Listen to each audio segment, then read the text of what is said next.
You know, he's kind of going through a really bad breakup, and I'm there to deal with it with him as well.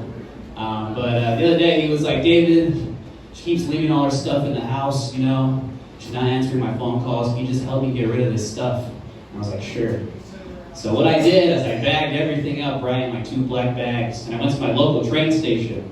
And it was like 7, 8 o'clock in the morning, like on a Tuesday, you know. The train pulls up, and I just set all the bags on the train, right? And I hop back off the train, the doors closed, and this train is packed full of people. As soon as the train just takes off, like 3, 4 people just start running to the back of the train. I'm like, oh, they think I put a bomb on the train. Man, I was trying to help out, you know. I've been walking dogs recently, you know, to make extra money. Thank you, fellow dog walker back there. That's my coworker.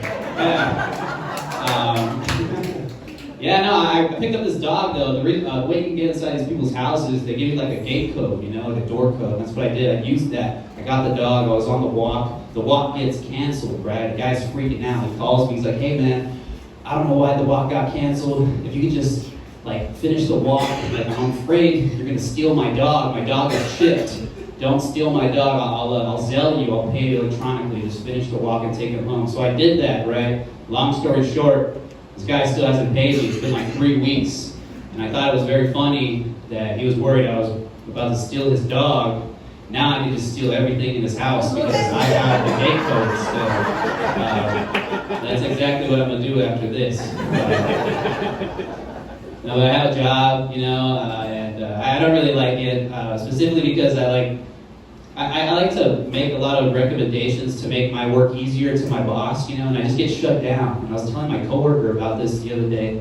He was like, oh, it's okay, David. That's just how he is, you know. He actually grew up with money, and his dad is the main investor in this job, or at our job, and the reason why we both have one. And I was like, damn, really? This motherfucker has a dad? You know? I don't hate this guy enough, right? I had a dad once though, you know, I lost him when I was 11. I lost him to drugs. But he would always used to do drugs in like the garage, you know, like the apartment complex that we would live in. And one day I was riding my bike and I stopped by the garage and I knocked on the door. I was like, he's like, yeah, mijo, right? He's like, what do you want? I'm like, I don't know, a fucking dad maybe? Shit, I'm tired of playing catch with the neighbor's son, dude. Tell his dad to get about the garage too. You know?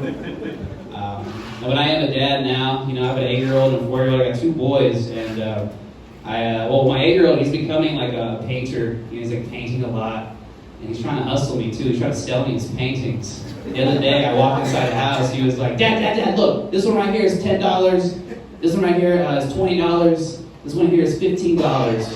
And I was like, Grayson, you know I paid at least $50 for you to use everything that you use to paint these pictures. But I wasn't an asshole, you know, I bought some pictures off of him. Before I did so, I looked at his mom. I was like, hey, can I borrow some money so I can support our little Michelangelo here? Okay, not a lot of parents in the room. Okay, right. Another note though, I've been watching a lot of cartel execution videos, you know, online. Specifically to practice my Spanish, you know. And I gotta practice my Spanish because I am Mexican, you know, but I don't know, everyone gets in touch with their roots online, and that's just kind of how I do it nowadays. I'll leave you guys with this. I've been having sex with my neighbor, you know, and that's a whole other story, to be honest. But the other day she showed up at my house, and I let her in, and she told me what was happening throughout the night. And we ended up having sex, hooking up. We were on my bed, and she looked up at me after we were done having sex. She's like, David, what are we? And I was like, honestly, last time I checked, neighbors. All right, guys, you guys are great. Thank you so much.